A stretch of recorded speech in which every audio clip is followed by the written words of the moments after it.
नमस्कार मेरे प्यारे दोस्तों, कैसे हैं आप लोग। उम्मीद करते हैं कि आप लोग बहुत बढ़िया होंगे और आप लोग की तैयारी बहुत शानदार चल रही होगी। मैं रौनक सिंह एक बार फिर से आप लोग का रामानुजन क्लासेस के प्यारे से प्लेटफॉर्म पर हार्दिक स्वागत एवं अभिनंदन करता हूं। और आप लोग को कल हम लोग डीपीएसपी के बारे में चर्चा कर चुके थे, सारी बातचीत हो चुकी थी। और उसके बाद आज हम लोग देखेंगे भाग 5 देखेंगे, जो कि 52 से 151 तक है। भाग 5 में हम लोग राष्ट्रपति, उपराष्ट्रपति और सर्वोच्च न्यायालय के न्यायाधीश उनके बारे में पढ़ेंगे, ठीक है। और उसके बाद हम लोग आज सबसे पहले पर स्टार्ट करेंगे राष्ट्रपति से। तो चलिए आइए हम लोग देखते हैं। तो सबसे पहला पहला जो हमारा आर्टिकल्स है वह है 52। 52 यह बताता है कि भारत में एक राष्ट्रपति होगा। भारत में एक राष्ट्रपति होगा और राष्ट्रपति का जो पद होगा वह सर्वोच्च होगा। भारत का प्रथम नागरिक वह राष्ट्रपति हो, ठीक है। यह हमारा अनुच्छेद 52 बताता है। उसके बाद हम लोग देखते हैं जो यह अनुच्छेद 53 है। अनुच्छेद 53 यह बताता है कि देश के सभी कार्यपालिका शक्तियां राष्ट्रपति में निहित हो, यानी कि जितनी भी कार्यपालिका शक्तियां होती हैं वह राष्ट्रपति में निहित होगी, यानी कि सभी कार्यपालिका शक्तियों के राष्ट्रपति प्रमुख। और यह कार्यपालिका शक्ति का राष्ट्रपति स्वयं प्रयोग नहीं करता है, यह अपने अधीनस्थों द्वारा प्रयोग करता है। जैसे कि प्रधानमंत्री हुए, मंत्री हुए, मंत्रिमंडल हुए, उन्हीं के द्वारा यह कार्यपालिका की शक्तियों का प्रयोग करता है, जो कि हमारा राष्ट्रपति करता है। यह अनुच्छेद 53 में बताया गया है। उसके बाद हम लोग देखते हैं कि अनुच्छेद 54। अनुच्छेद 54 हमारा यह बताता है कि राष्ट्रपति का चुनाव किस प्रकार से होता है। राष्ट्रपति के चुनाव में कौन कौन से लोग भाग लेते हैं, कौन कौन से लोग भाग नहीं ले सकते हैं, यह हमारा आर्टिकल 54 बताता है। तो आर्टिकल 54 यह बताता है कि इसमें लोकसभा के निर्वाचित सदस्य, राज्यसभा के निर्वाचित सदस्य, विधानसभा के निर्वाचित सदस्य राष्ट्रपति के चुनाव में भाग लेंगे। लेकिन इसमें यह होता है कि निर्वाचित सदस्य ही भाग लेंगे, कोई भी मनोनीत सदस्य इसमें पार्टिसिपेट नहीं करता है राष्ट्रपति के चुनाव में। और उसके बाद 17वां संविधान संशोधन 1991 में यह बताया गया है कि दिल्ली के विधानसभा के जो भी मेंबर्स लोग होंगे वो भी राष्ट्रपति के चुनाव में पार्टिसिपेट कर सकते हैं, लेकिन विधान परिषद लोग राष्ट्रपति के चुनाव में भाग नहीं ले सकते हैं। यह हमारा आर्टिकल 54 बताता है। फिर उसके बाद हम लोग देखते हैं आर्टिकल 55। 55 यह बताता है कि राष्ट्रपति के चुनाव का तरीका। तो इसमें यह बताता है कि जो राष्ट्रपति का चुनाव होता है वह किस प्रकार से होता है, राष्ट्रपति के चुनाव का काउंटिंग किस प्रकार से होता है। क्योंकि लोकसभा के लोकसभा के जो निर्वाचित सदस्य होंगे वह भी भाग ले रहे हैं, राज्यसभा के निर्वाचित सदस्य भाग ले रहे हैं, विधानसभा के निर्वाचित सदस्य भाग ले रहे हैं, दिल्ली के विधानसभा के भी निर्वाचित सदस्य भाग ले रहे हैं। तो फिर इनको किस प्रकार से काउंटिंग किया जाएगा, तो फिर इसको काउंटिंग किया जाता है आपका अनुपातिक मत प्रतिनिधित्व प्रणाली द्वारा, यानी कि इसको एक अनुपात प्रक्रिया द्वारा इसको अपनाया जाता है, इसको काउंट किया जाता है, जो कि राष्ट्रपति का चुनाव में काउंसलिंग किया जाता है। फिर उसके बाद हम लोग देखते हैं कि इसका किस प्रकार से किया जाता है। तो फिर इसका जो मत होता है इसको मत मूल्य में कन्वर्ट किया जाता है। तो फिर अब मत मूल्य में इस प्रकार से कन्वर्ट किया जाता है कि एक विधानसभा सदस्य का मत मूल्य बराबर राज्य की कुल जनसंख्या और इसकी बटे में कुल विधानसभा सदस्य और गुणे 1 है। यह हमारा बताता है अनुपातिक मत प्रणाली, जो कि राष्ट्रपति के काउंटिंग में प्रयोग किया जाता है। तो फिर यह एग्जामों में पूछा जाता है कि जो राष्ट्रपति के चुनाव में जो मत होता है वह किस प्रकार से होता है, एक साधारण मत द्वारा काउंटिंग होता है या फिर अनुपातिक मत प्रणाली विधि द्वारा होता है। तो फिर आप परीक्षाओं में यही टिक लगाएंगे कि अनुपातिक मत प्रणाली द्वारा होता है। समझ में आ गया होगा। अब चलिए हम लोग आगे देखते हैं।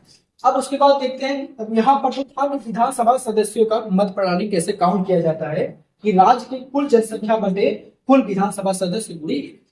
लेकिन यहाँ पर क्या होता है कि संसद के सदस्यों को मत, यहाँ पर तो विधानसभा था और यहाँ पर संसद में देखते हैं। संसद में यह बताया जाता है कि सबसे पहले सभी राज्यों की विधानसभा के सदस्यों का मत मूल्य निकाला जाता है। मत मूल्य हम लोग यहाँ से निकाल लेते हैं कि राज्य की कुल जनसंख्या बटे कुल विधानसभा सदस्य और गुणे 1000। यहाँ से हम लोग का विधानसभा सदस्य का मत मूल्य आ जाता है। तो हम लोग सभी राज्य की विधानसभा का मत मूल्य निकाल लेते हैं। उसके बाद संसद में जितने भी सदस्य रहेंगे उनको हम लोग डिवाइड कर देते हैं। इसके डिवाइड करने से यह होता है कि हम लोग का जो राष्ट्रपति का अनुपातिक मत प्रणाली विधि होता है वह हम लोग को प्राप्त हो जाता है, जो कि उसके चुनाव में इसी प्रकार की प्रक्रिया अपनाई गई है। अब चलिए आगे नोट देखते हैं कि राष्ट्रपति का कार्यकाल कितना होता है। तो आपको बता दूं कि जो राष्ट्रपति का कार्यकाल होता है यह 5 वर्ष का होता है। और इसमें यह होता है कि राष्ट्रपति 5 वर्ष से पहले भी अपना त्याग पत्र दे सकता है, और राष्ट्रपति जब भी अपना त्याग पत्र देगा तो वह उपराष्ट्रपति के हाथ में ही देगा। तो यह आर्टिकल 56 बताता है कि राष्ट्रपति जो कार्यकाल होगा वह 5 वर्ष का होगा, और जो राष्ट्रपति होगा वह अपना जो त्याग पत्र होगा वह उपराष्ट्रपति को देगा। तो फिर उसके बाद हम लोग ये देख लेंगे जो राष्ट्रपति का कार्यकाल होता है यह 5 वर्ष का होता है, और राष्ट्रपति अपना त्याग पत्र यह उपराष्ट्रपति को देता है। और इसमें अब एक केसेस और आ जाते हैं कि जैसे कि उपराष्ट्रपति अगर अपने कार्यकाल से त्याग पत्र दे रहा है, अपने कार्यकाल पहले से दे रहा है, तो फिर यह किसको त्याग पत्र देगा, तो उपराष्ट्रपति अपना त्याग पत्र राष्ट्रपति को देगा। तो इसमें जैसे कि एक केसेस और आ जाते हैं कि अगर राष्ट्रपति भी अनुपस्थित हो और उपराष्ट्रपति भी अनुपस्थित हो तो फिर त्यागपत्र किसको दिया जाएगा, तो फिर त्यागपत्र सर्वोच्च न्यायालय के न्यायाधीश को दिया जाएगा। अब इसमें एक थोड़ा सा रुझान और आ जाता है कि अगर सर्वोच्च न्यायालय के न्यायाधीश भी अनुपस्थित हो तब किसको त्यागपत्र दिया जाए, तो फिर इसमें यह होता है कि जो सर्वोच्च न्यायालय में सबसे सीनियर सिटीजन होते हैं उनको त्यागपत्र राष्ट्रपति दे सकता है। यह हम लोग का आर्टिकल 56 बताता है। उम्मीद करते हैं आप लोग की सारी बातें समझ में आ गई होंगे। अगर नहीं आए होंगे तो एक बार फिर से समरी कर सकता हूं कि जो राष्ट्रपति होगा यह उपराष्ट्रपति को देगा, और उपराष्ट्रपति होता है यह राष्ट्रपति को त्याग पत्र देता है। लेकिन कभी कभी होता है कि दोनों लोग अगर अपसेट हो जाते हैं तो सर्वोच्च न्यायालय के न्यायाधीश को दिया जाता है, सर्वोच्च न्यायालय के न्यायाधीश को दिया जाता है। ठीक है, सर्वोच्च न्यायालय के मुख्य न्यायाधीश को दिया जाता है। ठीक है, फिर उसके बाद हम लोग देखते हैं अगर सर्वोच्च न्यायालय के मुख्य न्यायाधीश भी अगर अनुपस्थित रहते हैं तो फिर यह होता है कि सर्वोच्च न्यायालय में जो सीनियर सिटीजन होते हैं, न्यायाधीश जो होते हैं, उनको दे दिया जाता है। तो फिर उम्मीद करते हैं आप लोग को सारी बातें समझ में आ गई होगी। फिर राष्ट्रपति उपराष्ट्रपति देता है, उपराष्ट्रपति राष्ट्रपति दे सकता है, और अगर ये दोनों लोग अनुपस्थित रहेंगे तो सर्वोच्च न्यायालय के मुख्य न्यायाधीश को दिया जाएगा। अगर सर्वोच्च न्यायालय के मुख्य न्यायाधीश भी अनुपस्थित रहेंगे तो फिर वह जो भी सीनियर सिटीजन न्यायाधीश होंगे उनको दे दिया जाएगा त्याग पत्र। उम्मीद करते हैं आप लोग को ये बातें समझ में आ गई होगी आर्टिकल 56। अब उसके बाद हम लोग देखते हैं आर्टिकल 57।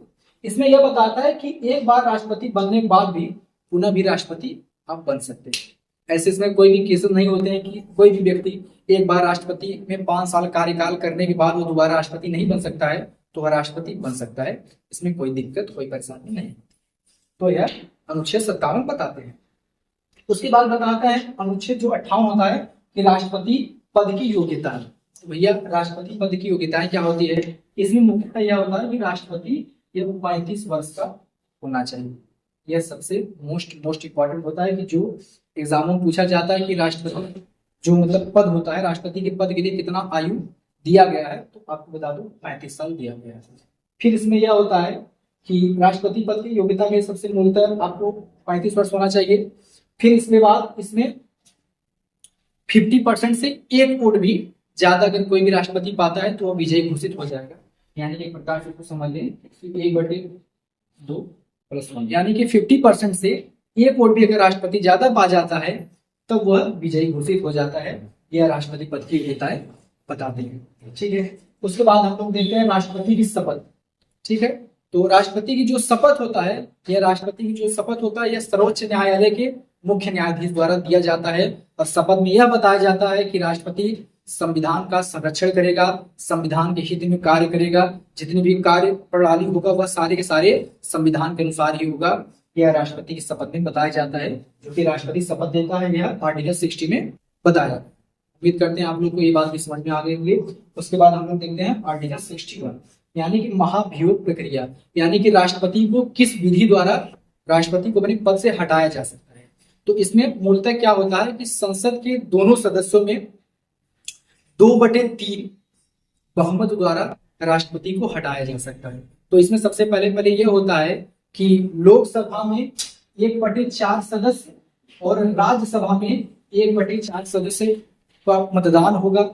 फिर और 1/4 यह अलग अलग मतदान होता है। फिर उसके बाद दोनों सदनों को मिलाकर अगर 2/3 बहुमत प्राप्त हो जाता है तो फिर राष्ट्रपति के ऊपर महाभियोग लग सकता है और लग जाता है। और राष्ट्रपति के ऊपर जब महाभियोग लगने से 14 दिन पूर्व ही राष्ट्रपति को बता दिया जाता है उनके पद से हटने के लिए। ठीक है, उम्मीद करते हैं आप लोग की बातें समझ में आ गई होंगी। फिर राष्ट्रपति का ये महाभियोग प्रक्रिया कैसे होता है, तो फिर यह संसद के दोनों सदनों द्वारा होता है और संसद के दोनों सदनों में 2/3 बहुमत प्राप्त करने होते हैं राष्ट्रपति के ऊपर महाभियोग लगाने के लिए। आइए चलते हैं आगे, देखते हैं आर्टिकल 77। इसमें यह बताता है कि राष्ट्रपति के पास कार्यपालिका की शक्तियां हैं, क्योंकि ये राष्ट्रपति जो होता है वह कार्यपालिका का प्रमुख होता है। तो फिर जितनी भी कार्यपालिकाएं शक्ति होंगी, जैसे कि आर्मी हो गई, आपकी नेवी वगैरह हो गई, तो फिर जितने भी आपके युद्ध स्थल वाले जितने भी लोग होते हैं, जैसे आपका जल सेना हो गया, थल सेना हो गया, वायु सेना हो गया, इन सब का प्रमुख होता है राष्ट्रपति होता है।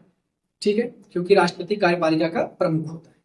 तो ये हमारा बताता है आर्टिकल 77। उसके बाद हम लोग देखते हैं आर्टिकल 78।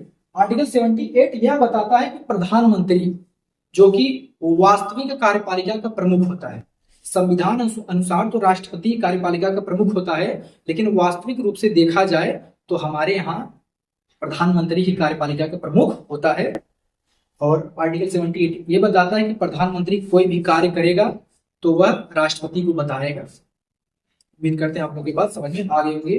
और जितनी भी देश में बातचीत चल रही है, जितनी भी अंतर्राष्ट्रीय मुद्दे हो रही हैं, यानी कि कुछ भी हो रही हैं, तो उसमें वो मतलब उसका मूलतः यह अधिकार होता है राष्ट्रपति का कि वो प्रधानमंत्री से सारी बातों को ले सकता है। और यह प्रधानमंत्री का दायित्व भी होता है कि वह सारी जानकारियां राष्ट्रपति को उपलब्ध कराए।